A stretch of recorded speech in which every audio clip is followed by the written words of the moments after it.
ونشهد أن لا إله إلا الله وحده لا شريك له ونشهد أن سيدنا ومولانا محمدا عبده ورسوله صلى الله تعالى عليه وعلى آله وأصحابه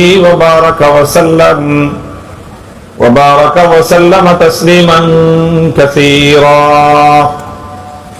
أما بعد فأعوذ بالله من الشيطان الرجيم بسم الله الرحمن الرحيم لقد رضي الله عن المؤمنين إذ يبايعونك تحت الشجرة فعلم ما في قلوبهم فأنزل السكينة عليهم وأثابهم فتحا قريبا بارك الله لنا ولكم في القرآن العظيم ونفعنا وإياكم بالآيات والذكر الحكيم اللهم صل على محمد وعلى آل محمد كما صليت على إبراهيم وعلى آل إبراهيم إنك حميد مجيد اللهم بارك على محمد وعلى آل محمد كما باركت على إبراهيم وعلى آل إبراهيم إنك حميد مجيد محترم حضرات صدر জলসা বাংলাদেশ জাতীয় সিরাত কমিটির সম্মানিত সভাপতি হযরত আল্লাহ মুফতি ইমাদউদ্দিন হাফিজাহুল্লাহ, উপস্থিত অন্যান্য উলামায়ে কেরাম, ঐতিহ্যবাহী এই ধূপখোলা মাঠে আয়োজিত আজকের এই আজিমুশ-শান সিরাতুন নবী সম্মেলনের বিপুল পরিমাণ ধর্মপ্রাণ মুসলমান ভাই ও বন্ধুগণ, পুরাতন ঢাকার আমার প্রাণপ্রিয় এলাকাবাসী, আমাদের সভাপতি সাহেব বলেছেন আজকের এই আয়োজন এটা গতানুগতিক মাহফিল না। একটা মাহফিলে 2-3 জন আলোচক আলোচনা করেন, মাহফিল ওয়াজ করেন, বয়ান করেন। আজকের এই সম্মেলনটা এটা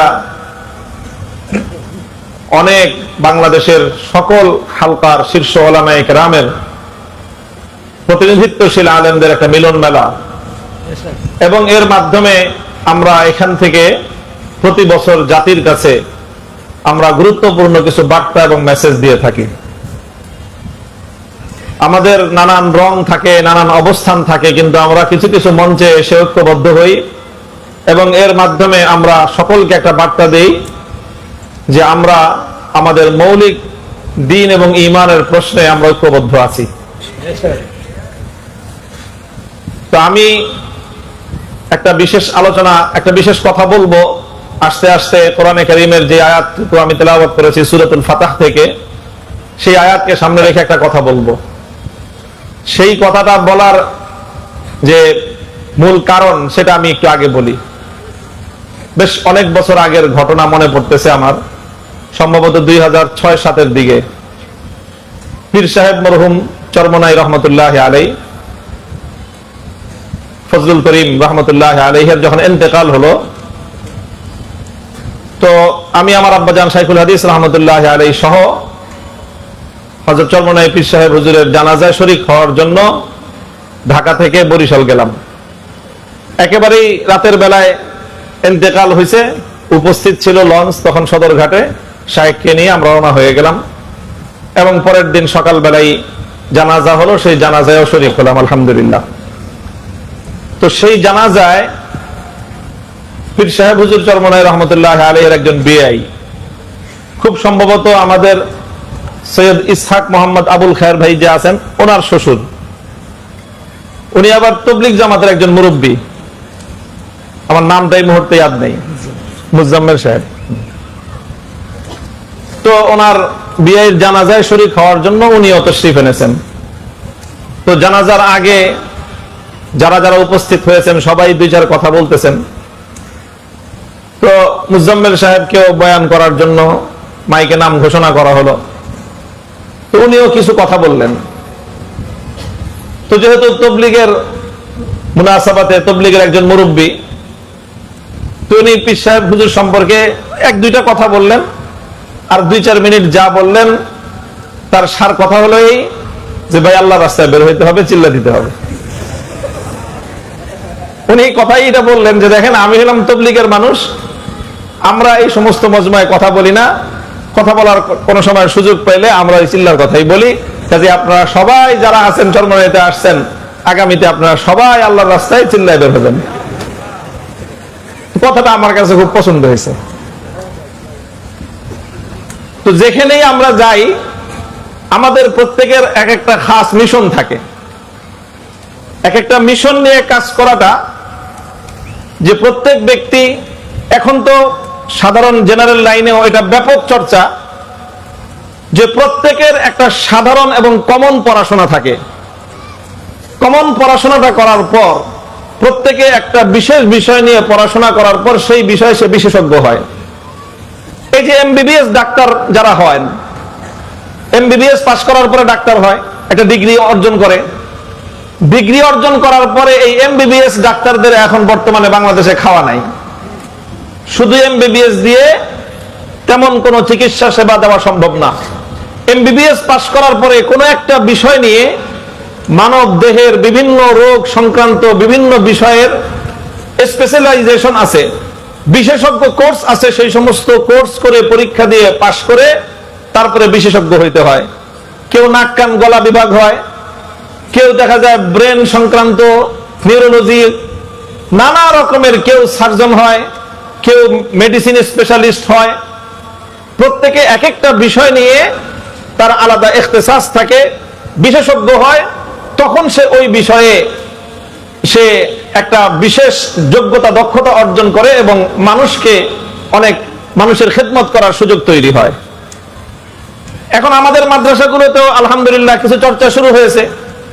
দাওরায়ে হাদিস পাশ করলেই শুধু হয় না, কেউ ফিকহ ইফতা নিয়ে পড়াশোনা করে এই বিষয়ে মাহের হয়, কেউ উলুমুল হাদিস নিয়ে পড়াশোনা করে হাদিসের উপর দক্ষতা এবং বিশেষ ব্যুৎপত্তি অর্জন করে, কেউ তাফসীরের উপর পড়াশোনা করে বিশেষ ব্যুৎপত্তি অর্জন করে, কেউ আদব আরবি সাহিত্য নিয়ে পড়াশোনা করে ব্যুৎপত্তি এবং বিশেষজ্ঞ পর্যায়ের জ্ঞান অর্জন করে।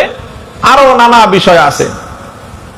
এটা যেরকম জ্ঞানের ক্ষেত্রে ইসলামের যে বহুমুখী খেদমত আছে, সেই বহুমুখী খেদমত গুলোকেও আমরা উলামায়ে কেরাম উম্মতের স্বার্থে এবং ইসলামের প্রয়োজনে এইরকম বিভিন্ন স্পেশালাইজেশন করে এগুলোকে তাকসিমে কার, কর্মবন্টনের আওতায় আমরা ভাগ করে নিয়ে, আমাদের কিছু মানুষ দাওয়াত এবং তাবলীগের মেহনত করেন, কিছু মানুষ ইসলাহি এবং খানকাহি মেহনত করেন, কিছু মানুষ ছাত্র করার জন্য মাদ্রাসাগুলোতে একেবারে মাদ্রাসার গৃহ অভ্যন্তরে তারা পড়ে থাকেন, ছাত্রদেরকে নিয়ে সারা জীবন নাহু সরফের মেহনত করেন।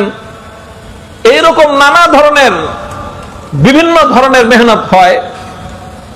তো বিভিন্ন রকমের মেহনতে কুদরতি ভাবে আল্লাহ পাক রব্বুল আলামিন আমার তাকসিমে একটা জিনিস ফলায় দিয়েছেন, সেটা হলো উম্মতের ইসলামের সিয়াসি এবং রাজনৈতিক বিষয় নিয়ে একটু মেহনত করার এবং কিছু কাজ করার ক্ষেত্র আল্লাহ আমাকে দান করেছেন।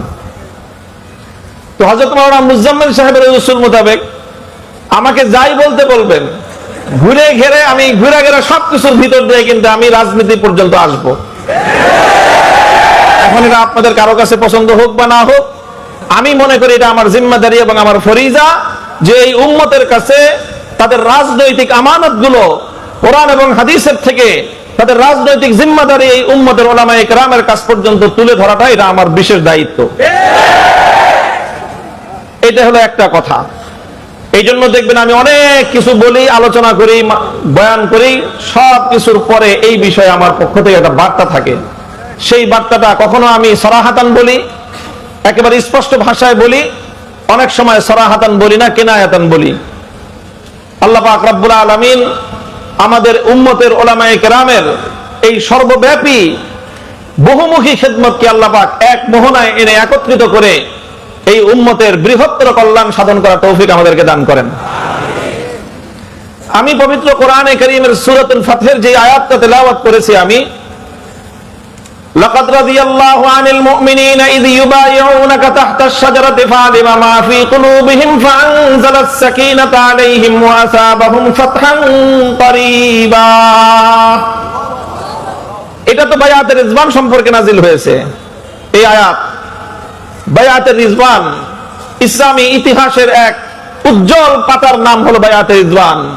সিরাতুন নবীর একটা জলজল দেদীপ্যমান একটা সাফহার নাম হলো বায়াতের রিজওয়ান। রাসূল আকরাম সাল্লাল্লাহু আলাইহি ওয়াসাল্লামের সিরাত থেকে, নবুয়তের 23 বছরের জিন্দেগি থেকে যদি উজ্জ্বল, অতি উজ্জ্বল, অত্যুজ্জ্বল কয়েকটা পাতা বের করে দেওয়ার কথা বলা হয়, তাহলে অবশ্যই 4-5টা পাতা যদি কেউ খুলতে চায় তাহলে তার মধ্যে অন্যতম একটা পাতা হবে যেই পাতার মধ্যে বায়াতের রিজওয়ানের তারিখ এবং বায়াতের রিজওয়ানের ইতিহাস লেখা থাকবে। যদি সাহাবায়ে কেরামের জিন্দেগিকে তালাশ করা হয়, 100 লক্ষ সাহাবায়ে কেরামকে যদি নানাভাবে বিশ্লেষণ করা হয়, সাহাবায়ে কেরামের জীবন চরিত্রকে নিয়ে যদি আলোচনা করা হয়, তাহলে সেই সকল সাহাবায়ে কেরামের জীবনের মধ্যে গুরুত্বপূর্ণ যেই কয়েকটা তাৎপর্যময় ঘটনা থাকবে, হিজরত এবং আপনার বদরের জিহাদের পর সবচেয়ে গুরুত্বপূর্ণ যেই ঘটনাটা সাহাবায়ে কেরামের জিন্দেগিতেও আলোচিত হবে, সেই ঘটনাটার নাম হলো বায়াতের রিজওয়ান। বায়াতের রিজওয়ান, সুলহুল হুদাইবিয়া, অনেকগুলি নাম আছে এই ঘটনার। সুলহে হুদাইবিয়াকে তারিখের মধ্যে 3টা নামে আখ্যায়িত করা হয়। সুলহুল হুদাইবিয়া, এটা প্রথমে ছিল উমরাতুল হুদাইবিয়া, তারপরে এটার নাম হয়েছে গজওয়াতুল হুদাইবিয়া, তারপরে এটার নাম হয়েছে সুলহুল হুদাইবিয়া। প্রথম নাম কি ছিল? উমরাতুল হুদাইবিয়া। রাসূল সাল্লাল্লাহু আলাইহি ওয়াসাল্লাম মদিনা শরীফ থেকে উমরা করার জন্য ইহরাম বেঁধে হাদির জানোয়ার সাথে করে নিয়ে মক্কা শরীফে যাওয়ার জন্য বাইতুল্লাহর উদ্দেশ্যে যাত্রা শুরু করেছিলেন এবং এই জন্য উমরার নিয়ত করেই 1400 থেকে 1500 সাহাবায়ে কেরামের নুরানি কাফেলা নিয়ে আল্লাহর নবী মক্কা অভিমুখে রওনা করেছিলেন। উমরার নিয়ত ছিল, ইহরাম ছিল, এই জন্য এই ইতিহাসকে এবং এই সফরকে বলা হয় উমরাতুল হুদাইবিয়া। যখন আল্লাহর নবী হুদাইবিয়া পর্যন্ত এসে পৌঁছলেন মক্কার উপকণ্ঠে, মক্কার কুরাইশরা বাধা দিল যে কোনোভাবেই আল্লাহর নবীকে মক্কায় ঢুকতে দিবে না, প্রয়োজনে লড়াই করবে, যুদ্ধ হবে, কিন্তু তারা কোনো মূল্যেই আল্লাহর নবীকে মক্কা শরীফে ঢুকতে দিবে না। রাসূল আকরাম সাল্লাল্লাহু আলাইহি ওয়াসাল্লাম তাদের সঙ্গে আলোচনা করলেন, নানাভাবে তাদেরকে বোঝালেন যে দেখো, আমরা যুদ্ধ করতে আসি নাই, আমরা মারামারি করতে আসি নাই, সংঘাত করতে আসি নাই, আমরা এসেছি শুধুমাত্র আল্লাহর ঘর বাইতুল্লাহর সফর করব, বাইতুল্লাহর জিয়ারত করব, তাওয়াফ করব, উমরা করব, আমরা চলে যাব, আমরা আর কিছুই করব না। কিন্তু তারা কোনোভাবেই আল্লাহর নবীর এই কথা শুনল না এবং তারা তাদের এক কথা পরিষ্কার যে আমরা কোনোভাবেই আপনাকে মক্কা ঢুকতে দিব না। এরপরে একটা পর্যায়ে ঘটনা ঘটলো, সংবাদ আসলো, রাসূল সাল্লাল্লাহু আলাইহি ওয়াসাল্লাম আলোচনার জন্য মক্কা নগরীতে কুরাইশদের সঙ্গে আলোচনার জন্য হযরত ওসমান রাদিয়াল্লাহু তাআলা আনহুকে প্রেরণ করেছিলেন। হঠাৎ হুজুরের কাছে এরকম একটা সূত্রে সংবাদ আসলো, ওসমান রাদিয়াল্লাহু তাআলা আনহুকে শহীদ করে দেয়া হয়েছে। নবী আকরাম সাল্লাল্লাহু আলাইহি ওয়াসাল্লাম সাহাবায়ে কেরামের কাছে ঘোষণা করলেন, আমি আমার ওসমানকে মক্কাওয়ালাদের কাছে প্রেরণ করেছিলাম আলোচনার জন্য। দুনিয়ার সকল অসভ্য জাতীয় কোনদিন কোন কাসেদ এবং কোন দূতের উপর আক্রমণ করে না, তাদের জীবনের নিরাপত্তা দেওয়া দুনিয়ার সবচেয়ে অসভ্য জাতিরও একটা সভ্যতার বলতে সর্বশেষ চিহ্ন এটা থাকে। আজ মক্কাওয়ালারা যদি আমার ওসমানকে হত্যা করে থাকে, শহীদ করে থাকে, আমি শপথ নিলাম হুদাইবিয়ার মাটি থেকে ওসমানের রক্তের বদলা নিয়ে আমি ফিরবো না। তোমরা ওসমানের হত্যার বদলা নেওয়ার জন্য কারা কারা প্রস্তুত আছো? সাহাবায়ে কেরাম খইয়ের মতো ফুটতে আরম্ভ করলেন। আল্লাহর নবী বললেন যে হয় আমরা ওসমানের হত্যার বদলা নিয়ে মক্কা বিজয় করে এখান থেকে ফিরবো, আর না হয় এই মাঠে আমাদের প্রত্যেকের জীবন যাবে, কল্লা যাবে, রক্ত দিব, কিন্তু আমরা এই অন্যায় হত্যাকাণ্ডের প্রতিশোধ না নিয়ে আমরা ফিরবো না। সাহাবায়ে কেরাম আল্লাহর নবীর হাতে বায়াত নিলেন। বায়াত আলাল মউত ছিল, এটা মৃত্যুর উপর বায়াত। আল্লাহর নবী তার 23 বছরের জিন্দেগিতে একবার মৃত্যুর উপর বায়াত গ্রহণ করেছেন, আর এর আগে পরে কখনোই বায়াত আলাল মউত আল্লাহর নবী গ্রহণ করেননি। জীবন দেওয়ার জন্য বেয়াত হয়েছে, অঙ্গীকার হয়েছে আল্লাহর জন্য জীবন দিবে, অঙ্গীকার হয়েছে এক ইমানদারের রক্তের বদলা নেওয়া হবে, অঙ্গীকার গ্রহণ করা হয়েছে একজন নিরপরাধ মুসলমানকে যদি হত্যা করা হয় সে হত্যার প্রতিশোধ গ্রহণ করার জন্য 1500 সাহাবায়ে কেরাম জীবন দেবে, রক্ত দিবে, কোন মুসলমানের রক্ত বৃথা যেতে দেবে না।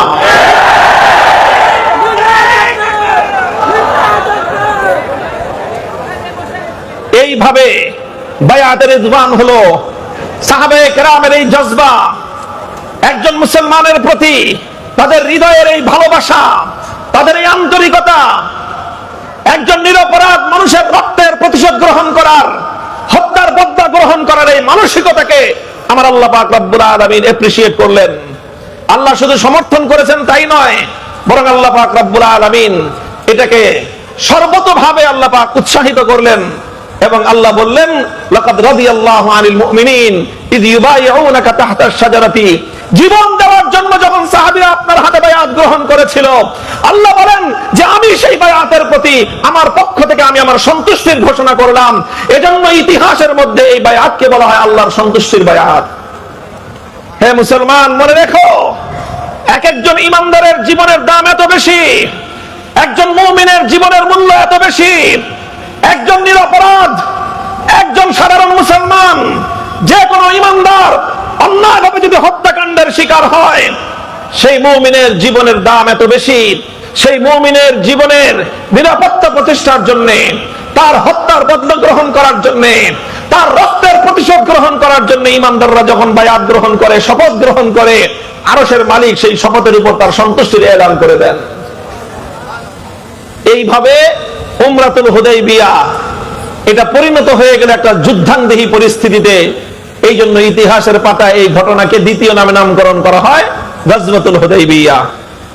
এই যখন চরম পর্যায়ের উত্তেজনা ছড়িয়ে পড়লো, মক্কার কুরাইশরা দেখলো যে খবর ভাবসাব ভালো না, পরিস্থিতি ভালো নয়। আজ নবীর সাহাবীরা যেভাবে জীবন দেওয়ার জন্য শপথ গ্রহণ করেছে, পরিস্থিতি এত সহজে সামাল দেওয়া যাবে বলে মনে হয় না। তখন মক্কার লোকেরা তারাও নমনীয় হয়ে গেল যে না, ঠিক আছে, মারামারির দরকার নাই, আমরা আলোচনার মাধ্যমে সমস্যার সমাধান করব। শেষ পর্যন্ত ইতিহাস লম্বা, দ্বিপাক্ষিক আলোচনা হলো, আলোচনার মাধ্যমে কিছু ধারা নির্ধারিত হলো এবং সেই ধারার মাধ্যমে কিছু কথাবার্তা ঠিক হলো। সেই কথাগুলোর মাধ্যমে একটা চুক্তি স্বাক্ষরিত হলো, যেই চুক্তিকে বলা হয় সুলহে হুদাইবিয়া। সুলহুল হুদাইবিয়া একটা সন্ধি হলো মক্কার কুরাইশদের সঙ্গে আল্লাহর নবীর। সেই সুলহুল হুদাইবিয়া তখন এটা উমরাতুল হুদাইবিয়া থেকে গজওয়াতুল হুদাইবিয়া হয়ে এটার চূড়ান্ত নাম গিয়ে দাঁড়ালো সুলহুল হুদাইবিয়া। এগুলো বলাও আমার উদ্দেশ্য না, আমি আমার অন্য একটা কথা বলার জন্য এই ঘটনার উদ্ধৃতি দিলাম। কথা যেটাই বলবো আগে তো ঘটনাটা বলতে হবে, বিষয়টা। সহিহ বুখারী শরীফের মধ্যে এই সুলহে হুদাইবিয়ার বাবের মধ্যেই হযরত বারা ইবনে আযিব রাদিয়াল্লাহু তাআলা আনহু, আল্লাহর পয়গম্বরের একজন গুরুত্বপূর্ণ সাহাবী বারা ইবনে আযিব রাদিয়াল্লাহু তাআলা আনহু, তিনি বর্ণনা করেন অন্যান্য সাধারণ মুসলমানদেরকে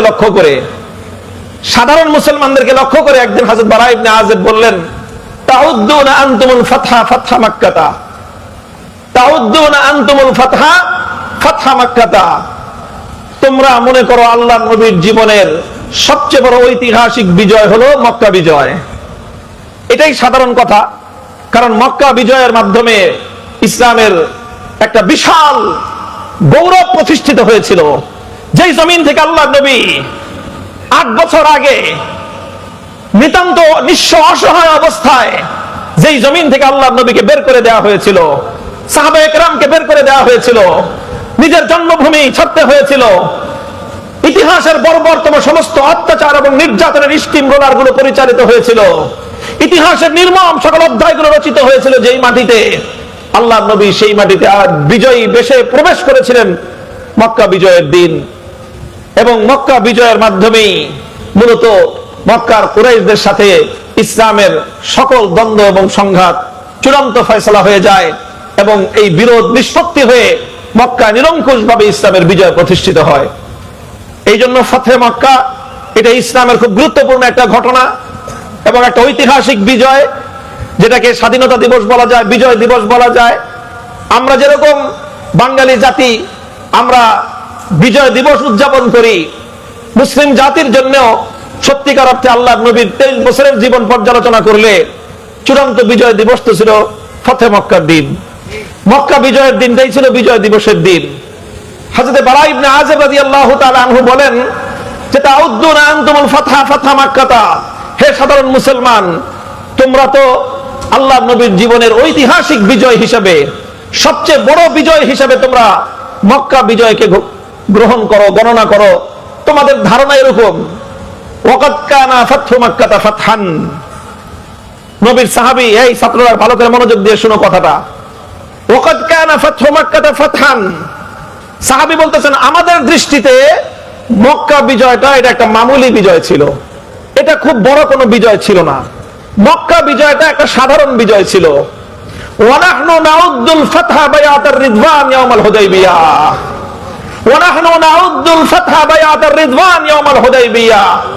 আমরা যারা আল্লাহর নবীর সাহাবীদের মধ্যে দূরদর্শী সাহাবী যারা ছিলাম, আমরা যারা নবীর সাহাবীদের মধ্যে অত্যন্ত গভীর দৃষ্টি সম্পন্ন সাহাবী ছিলাম, আমরা যারা ঘটনার গভীরতায় গিয়ে একটা ঘটনাকে পর্যবেক্ষণ করতে পারি, আমাদের সাহাবীদের মধ্যে অভিজ্ঞ, দক্ষ, প্রজ্ঞাবান সাহাবীদের দৃষ্টিতে প্রকৃত বিজয় ছিল বায়াতে রিদওয়ান, সুলহে হুদাইবিয়ার দিন।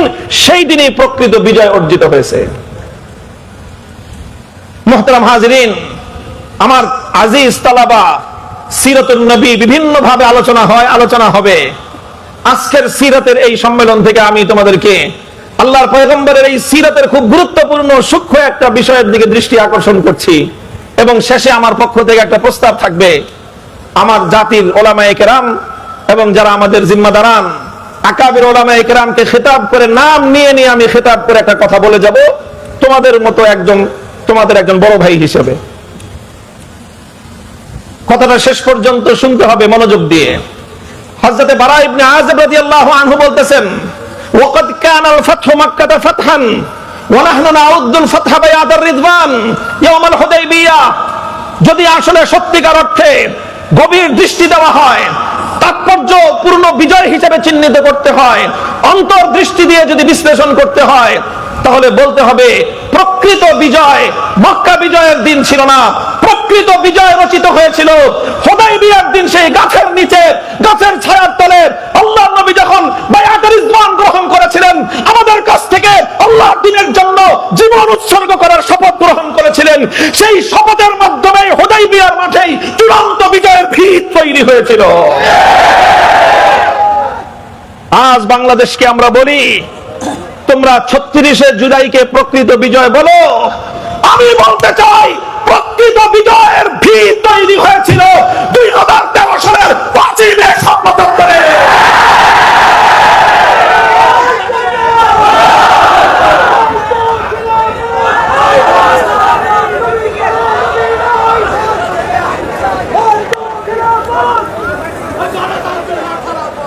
এটা খুব ভালো করে মনে রাখতে হবে। আজ এই কথা আমরা অনেকে বলি না, অনেক সময় আমাদের ভুল হয়ে যায় কথাটা বলতে। হে উম্মতের উলামায়ে কেরাম, হে সাহাবায়ে কেরামের উত্তরসূরিরা, সত্যিকার আশিক রাসূল, সত্যিকার আশিক রাসূল, আল্লাহর নবীর উম্মতেরা মনে রেখো, শাপলা চত্বরে নবী প্রেমিক আল্লাহর পয়গম্বরের আশিক রাসূল উম্মতদের রক্তের ঋণ যদি তোমরা ভুলে যাও, ইতিহাস তোমাকে গাদ্দার হিসেবে চিহ্নিত করবে। কারা আল্লাহর নবীর জন্য, কারা আল্লাহর পয়গম্বরের জন্য, কারা আল্লাহর নবীর সত্যিকার ভালোবাসার প্রেমে জীবন উৎসর্গ করতে পারে। ইসলামী ইতিহাসের 1400 বছরের ইতিহাসে শাপলা চত্বর এক অনন্য ঐতিহাসিক ঘটনা। আল্লাহ নবীর ইজ্জতের উপর যখন আঘাত আসে, যখন আমার নবীর ইজ্জত নিয়ে ছিনিমিনি খেলা হয়, যখন আমার নবীর পূত পবিত্র চরিত্রের উপর কালিমা লেপন করার চেষ্টা করা হয়, যখন আমার নবীর ইজ্জতের চাদর নিয়ে টানাহেচড়া করা হয়, আশিক রাসূল হিসেবে অনেকেই নিজেকে পরিচয় দিতে পারে, কিন্তু কিন্তু যখন আল্লাহ নবীর ইজ্জতের হেফাজতের জন্য শাহাদাতের রক্তের নজরানার প্রয়োজন হয়, তখন সেই নবীর ইজ্জতের জন্য রক্তের নজরানা কারা দিতে প্রস্তুত শাপলা চত্বরে বাংলাদেশের উলামায়ে কওমিয়া প্রমাণ করে দিয়েছে।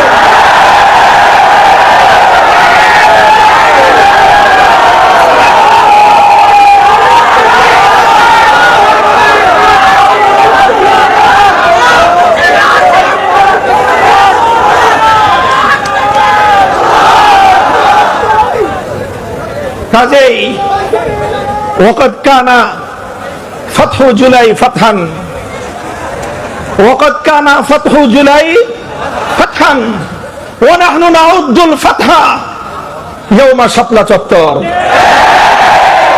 প্রকৃত বিজয় সেখানেই তৈরি হয়েছিল। বিজয়ের ভিত শাহাদাতের রক্ত দিয়ে আল্লামা আহমদ শফী জুনায়েদ বাবুনগরের সন্তানরা কায়েম করেছিল। রক্ত দিয়ে শাপলা চত্বরে বিজয়ের বীজ রচনা করা হয়েছিল। সেই বীজ ফুলে ফলে সুশোভিত হয়ে এক যুগের পর 2024 সালের জুলাই মাসে আগ্নেয়গিরি হিসেবে প্রতিফলিত হয়েছিল। আজ বাংলাদেশের সরকার জুলাই বিপ্লবের মাধ্যমে প্রতিষ্ঠিত সরকার। আপনাদেরকে বলতে চাই, শাপলা চত্বরের কথা স্মরণ করবেন, কৃতজ্ঞতা চিত্তে মনে রাখবেন।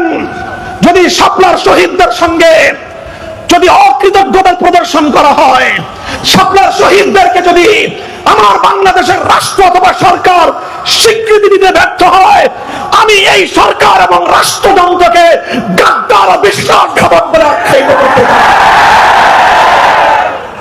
আমরা জাতীয় সংসদে বলেছি এই কথা। আমার পক্ষ থেকে অ্যাসাইনমেন্ট নিয়ে আমার সংসদ সদস্য বলিষ্ঠ কণ্ঠে এই বিগত বাজেট অধিবেশনে জাতীয় সংসদে প্রস্তাব উত্থাপন করেছিল যে জুলাই শহীদদেরকে যেভাবে রাষ্ট্র সম্মাননা দিয়েছে, প্রতিটি শহীদ পরিবারের জন্য রাষ্ট্রীয়ভাবে বরাদ্দ দেওয়া হয়েছে। আমাদের কাছে বরাদ্দটা খুব বড় কোনো প্রশ্ন নয়, আমাদের কাছে স্বীকৃতি এবং মর্যাদাটাই বড় প্রশ্ন। হে বাংলাদেশ, নতুন বাংলাদেশ, 36শে জুলাই বাংলার পূর্বাকাশে যে নতুন স্বাধীনতার সূর্যের উদয় হয়েছে, মনে রেখো এই স্বাধীনতার সূর্য শুধুমাত্র 24শে জুলাই বিপ্লবের মাধ্যমে হয় নাই। এই স্বাধীনতার সূর্য রক্তিম হওয়ার জন্য, এই স্বাধীনতার সূর্য লাল হওয়ার জন্য সর্বপ্রথম যেই রক্তের ফোঁটা আল্লাহর জমিনে পতিত হয়েছে সেটা ছিল আশিকে রাসূল হেফাজতে ইসলামের রক্ত। কাজেই আজও পর্যন্ত বাংলাদেশের রাষ্ট্র, আজও পর্যন্ত বাংলাদেশের সরকার শাপলার সেই শহীদদেরকে এখনো পর্যন্ত যথাযোগ্য সম্মান মর্যাদা দিতে পারে নাই। জাতি হিসেবে এটা আমাদের জন্য লজ্জার বিষয়। এবার আমরা সংসদে বলেছি, এভাবে মাঠে বলছি, আমরা আর কিছুদিন দেখব, এরপরে আমার ভাইয়ের রক্তের মূল্য আদায় করার জন্য, আমাদের ভাইদের রক্তের সম্মান আর মর্যাদা আদায় করার জন্য এর চেয়ে বড় যদি কিছু করতে হয় সেটা করতে এক চুল পরিমাণ কুণ্ঠিত হব না আমরা ইনশাআল্লাহ। কাজেই যতবার জুলাইয়ের কথা আসবে ততবার শাপলা থেকে শুরু করতে হবে। যতবার জুলাই বিপ্লবের কথা বলবে ততবার শাপলার শহীদদেরকে স্মরণ করতে হবে। যতবার বাংলাদেশের স্বাধীনতার কথা বলবে ততবার হেফাজতে ইসলামের নাম উচ্চারণ করতে হবে। যতবার ফ্যাসিবাদের বিরুদ্ধে কথা বলবে ততবার শহীদে ইসলাম আল্লামা জুনায়েদ বাবুনগরের নাম উচ্চারণ করতে হবে, আল্লামা আহমদ শফীর নাম বলতে হবে। হে জাতি, হে বাংলাদেশের ফ্যাসিবাদ পরবর্তী এই স্বাধীন বাংলাদেশের নাগরিকরা, আল্লামা আহমদ শফীর কৃতজ্ঞতা যদি তোমরা স্বীকার না করো, আল্লামা জুনায়েদ বাবুনগরীর সংগ্রামী ভূমিকাকে যদি তোমরা ভুলে যাও, আল্লাহর কসম জাতি হিসেবে তোমরা কোনোদিন কৃতজ্ঞ জাতি হিসেবে পরিচয় দিতে পারবে না। এটা হলো আমার একটা বার্তা। আমি দাবি করি জুলাই আমাদের লড়াই। আমি বই লিখেছি জুলাই কেন আমাদের লড়াই। জুলাইয়ের বিপ্লবের উপর আমাদের সত্য আছে, আমাদের মালিকানা আছে। এই মালিকানা কারো অনুগ্রহে নয়, এই মালিকানা কারো অনুদানে নয়, এই মালিকানা প্রতিষ্ঠিত করেছি আমরা রক্তের নজরানা দিয়ে, এই মালিকানা আমরা প্রতিষ্ঠিত করেছি আমাদের জীবন বিপন্ন করে। করে। এই মালিকানা আমরা প্রতিষ্ঠিত করেছি দিনের পর রাত, রাতের পর দিন কারাগারের অন্ধকার কুঠুরিতে দিন গুজরান করে। এই মালিকানা আমরা প্রতিষ্ঠিত করেছি স্বৈরাচারী ড্যাডি ফেরাউনের চোখের উপর চোখ রেখে কথা বলে। এই মালিকানা আমরা প্রতিষ্ঠিত করেছি স্বৈরাচারী জালিম ইতিহাসের কুখ্যাত বর্বর শাসকের হুমকি আর ধমকিকে উপেক্ষা করে। কেউ যদি আমাদের এই মালিকানাকে দুর্বল করে দিতে চান, যদি তিনি আমার ঘরানার হন, আত্মঘাতী চিন্তা করতেছেন। তিনি যদি আমাদের অন্য ঘরানার হন, ষড়যন্ত্রে লিপ্ত হয়েছেন। ষড়যন্ত্রকারীরাও হুঁশিয়ার হয়ে যান। যারা আত্মঘাতী চিন্তা করেন, আপনারা আর একটু সচেতন হন, সচেতন হন। এভাবে জুলাই পর্যন্ত আসতে যতগুলো রক্তের দরিয়া পার হতে হয়েছে, জুলাই একদিনে তৈরি হয় নাই, ফ্যাসিবাদ একদিনে বিদায় হয় নাই। এই আধিপত্যবাদী জগদ্দল পাথরের মতো চেপে বসা ইসলাম বিরোধী মূর্তি প্রতীকের শক্তি এমনিতেই জমিন থেকে বিদায় হয় নাই। একটার পর একটা রক্তের দরিয়া পার হতে হয়েছে। প্রথম রক্তের দরিয়া পার হয়েছে শাপলা চত্বরের বীর শহীদানরা। এরপর রক্তের দরিয়া পার হয়েছে 2021 সালের মোদী বিরোধী আন্দোলনের হেফাজতের কর্মীরা। চূড়ান্ত লড়াই হয়েছিল 2024 জুলাই মাসে। সেই জুলাই মাসেও এদেশের আজাদীর সন্তান হিসেবে এদেশের আলেম সমাজ, কওমি মাদ্রাসার সন্তানদের যে অবদান স্বর্ণাক্ষরে লিখে রাখতে বাধ্য হবে ইতিহাস। মুহতারাম হাজিরিন, কাজেই আজ নতুন বাংলাদেশ বিনির্মাণে, নতুন বাংলাদেশ তৈরির ক্ষেত্রে যে আলাপ, যে আলোচনা, আমরা তার অন্যতম স্টেক হোল্ডার। আমাদেরকে বাদ দিয়ে নতুন বাংলাদেশের আলাপ আলোচনা কোশ্চিনকালও গ্রহণযোগ্য হতে পারে না। মনে রাখতে হবে এই কথা। হে আমার সন্তানেরা, সিংহ শার্দুলেরা, মনে রেখো, রাষ্ট্রের উপর তোমার অধিকার কেউ তোমাকে করুণা করে দেবে না। তোমাকে তোমার অধিকার এভাবে আদায় করে নিতে হবে। রক্ত দিয়ে যেভাবে অধিকার প্রতিষ্ঠা করেছো, রক্ত দিয়ে যেভাবে তোমরা তোমাদের মালিকানার সত্যকে প্রতিষ্ঠা করেছো, ঠিক সেভাবে মুষ্টিবদ্ধ হাতে হুঙ্কার দিয়ে মাথা উঁচু করে দাঁড়িয়ে নিজের হিস্সা নিজেরা বুঝে নিতে হবে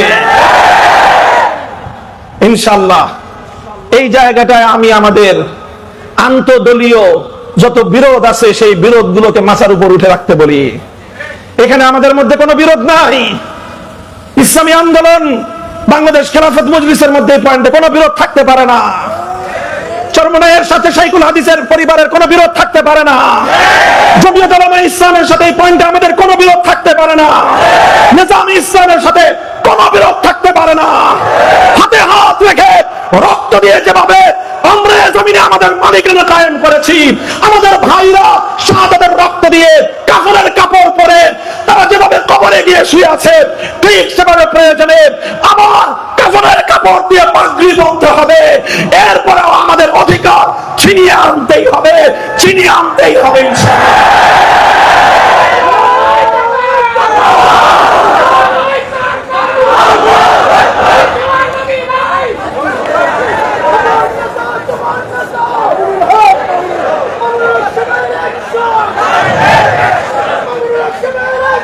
আমি একটা কথা বললাম, এই কথাটা আপনারা খুব ভালো করে মনে রাখবেন।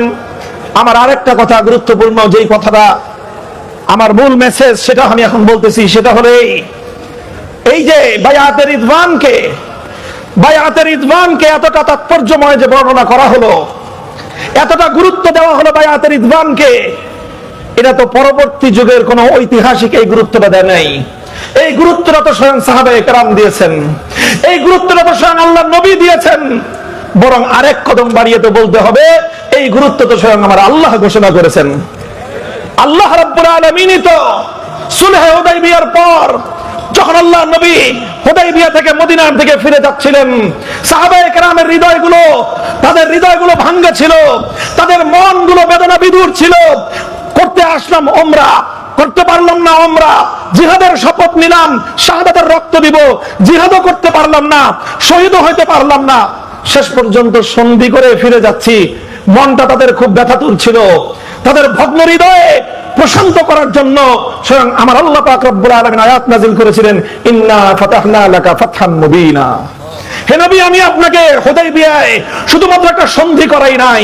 এই মনে রাখো, মাদ্রাসা তালেবে ইলমরা, আমার আল্লাহ বলতেছেন, হে আমার সাহাবী, হে আমার নবীর সৈনিকেরা, হে আমার নবীর সাহাবীরা, হে উম্মতে মুসলিমার এক একজন সদস্য, শুনে রাখো, হুদায়বিয়া একটা চুক্তি স্বাক্ষরিত হয়েছে। বাহ্যিকভাবে দেখা গিয়েছে ওই চুক্তির মধ্যে মুসলমানরা নথি স্বীকার করেছে, কিন্তু আমি আল্লাহ ঘোষণা করতেছি, বাহ্যিকভাবে এটা একটা চুক্তি, বাহ্যিকভাবে এটা একটা সন্ধি, কিন্তু আমি আল্লাহ বলতেছি এটা শুধুমাত্র একটি সন্ধি নয়, এটা হলো ইসলামের ইতিহাসের সবচেয়ে বড় ঐতিহাসিক বিজয়। কেন হুদায়বিয়াটা কেন ঐতিহাসিক বিজয়? কারণটা কি?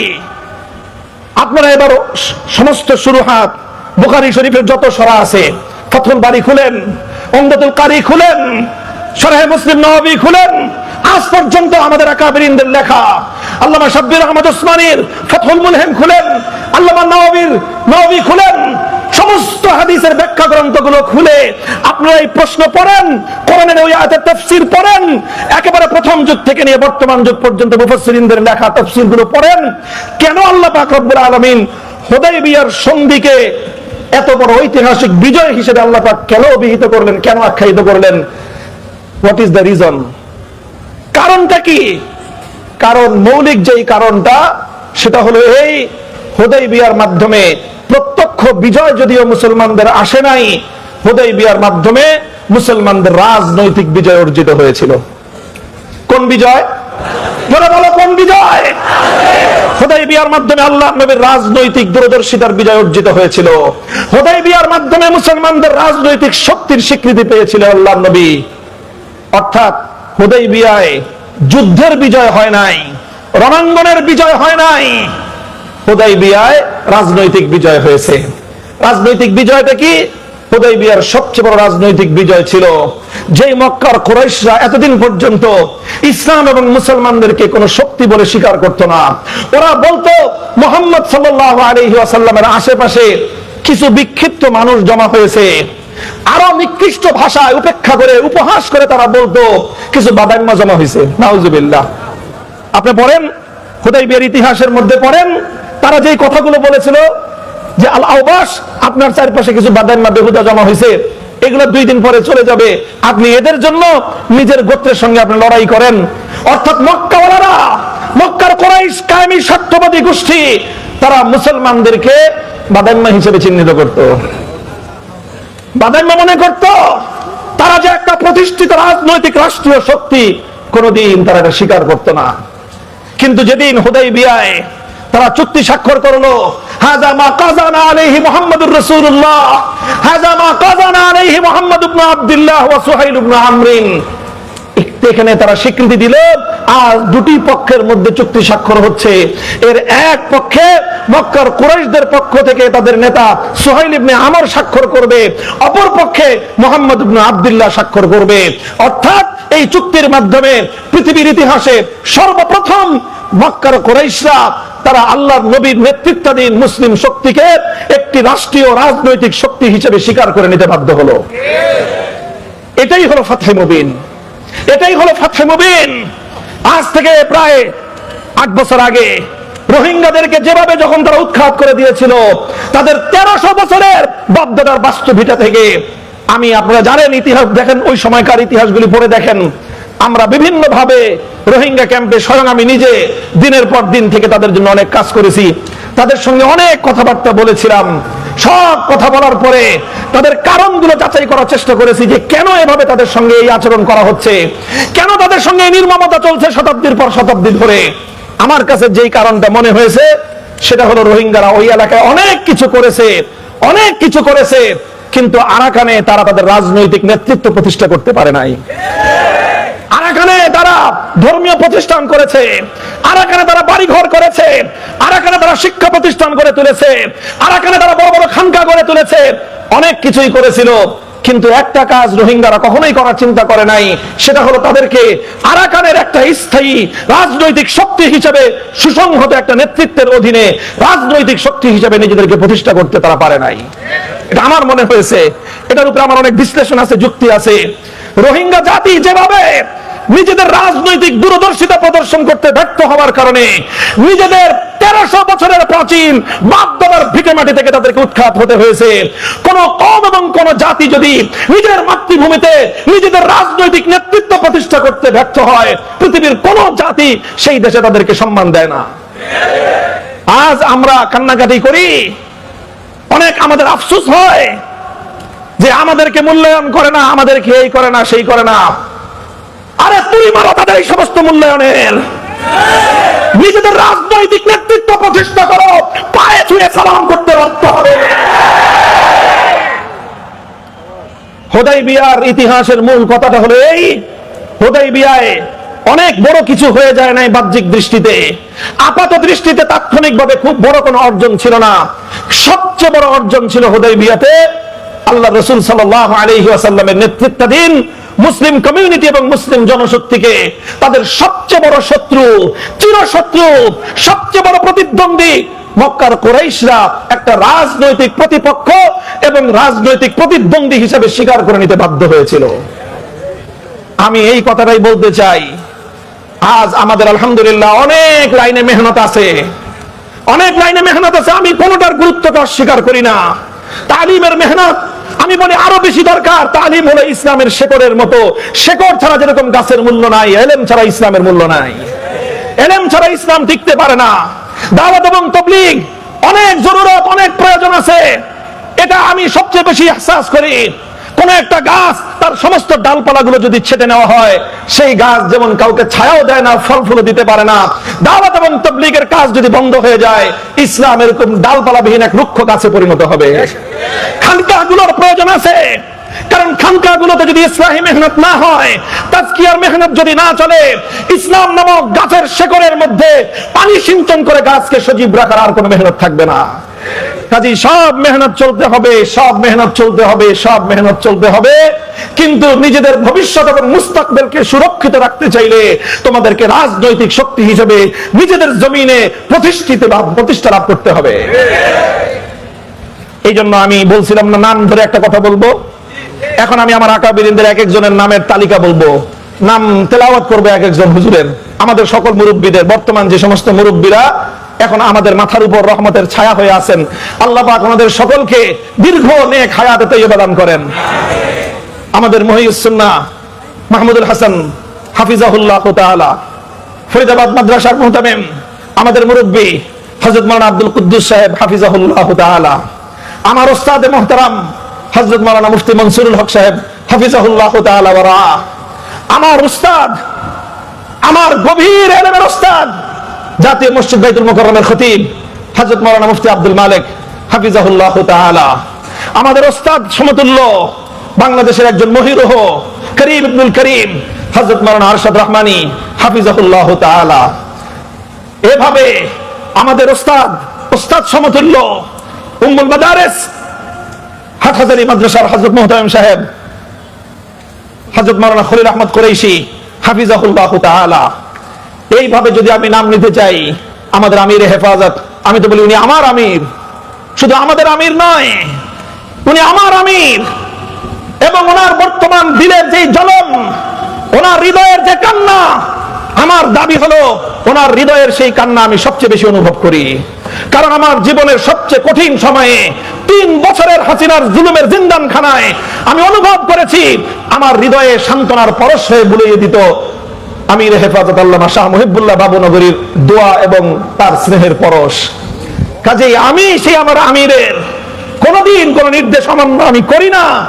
আমি ওনার হৃদয়ের জ্বলন এবং হৃদয়ের আকুতি বুঝেছি, এবং হৃদয়ের আকুতি বুঝে সেই আকুতি পূরণ করার জন্যই আমার জান কোরবান করার শপথ নিয়েছি।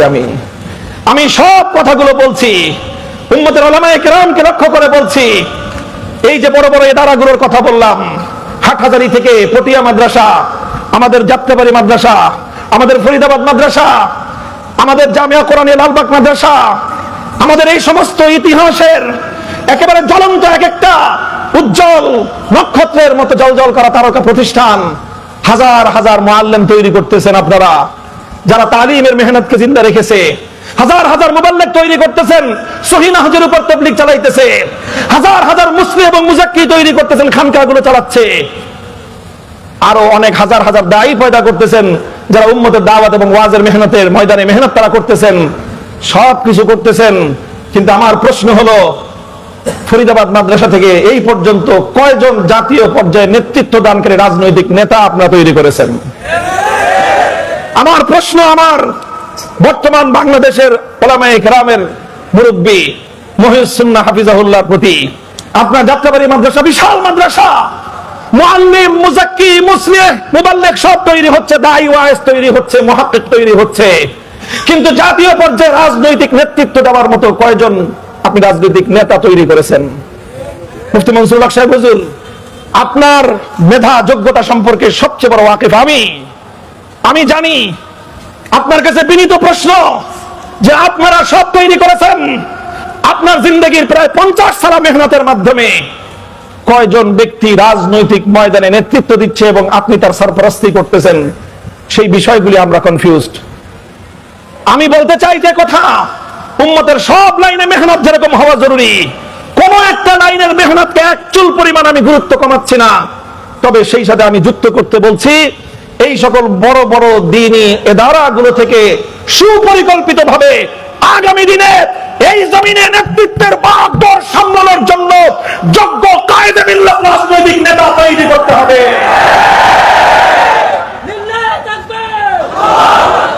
যদি আমরা সেই রাজনৈতিক নেতৃত্ব প্রতিষ্ঠা করতে পারি, ইনশাআল্লাহ এই জমিনে আমাদের তালিমের মেহনত, আমাদের তাবলীগের মেহনত, আমাদের তাজকিয়ার মেহনত, আমাদের দাওয়াতের মেহনত, এই সবগুলো মেহনত শুধুমাত্র সুরক্ষিতই থাকবে না, বরং এগুলোর পরিপূর্ণ সুফল আমরা ভোগ করতে পারবো। কারো কাছে আমাদের ধর্ণা দেওয়া লাগবে না। আল্লাহর কসম খেয়ে বলি, আজ বাংলাদেশের মাটিতে যত ধরনের জনগোষ্ঠী আছে, যত শ্রেণীর মানুষ আছে, আমাদের এই দেশের ওলামায়ে হাক্কানি, ওলামায়ে দেওবন্দীদের কাছে দ্বীন এবং মিল্লাতের জন্য ওয়াকাতরে রক্ত দেওয়ার জন্য প্রস্তুত যে জনগোষ্ঠী আছে, সেই জনগোষ্ঠী বিএনপি, আওয়ামী লীগ, এমনকি জামাতে ইসলাম সহ কোন রাজনৈতিক দলের কাছেও এইরকম ম্যান পাওয়ার নাই।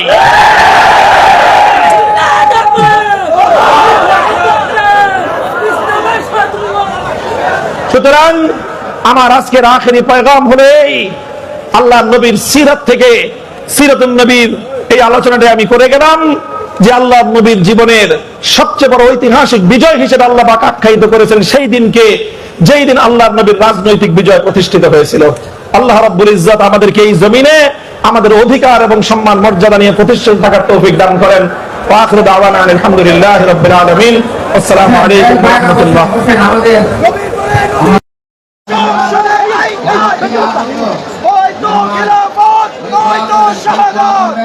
সুতার টুপি খুলতে হবে, লোহার টুপি পড়তে হবে।